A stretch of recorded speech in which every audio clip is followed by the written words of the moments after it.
Сникерстерді салыстыруды жалғастырамыз. Сникерс пен ақ сникерс. Қараңыздар, ақ сникерс, белый дейді.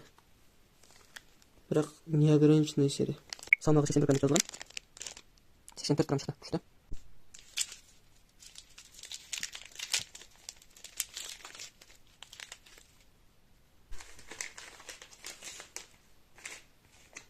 Көрек. Міне қараңыздар, ақ сникерс кәдімгідей ұзын ғой. Екіншісін көрек, екіншісі ұзын бекен.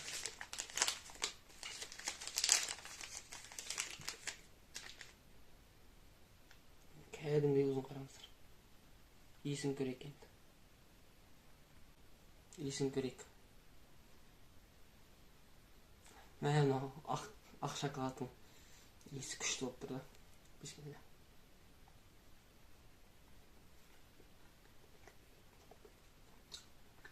Іші бірдей шығады, бірақ дәмі. Кімге қара шоколад ұнайды, кімге ақ шоколад ұнайды, соған қарата. Бұл да ұнады маған.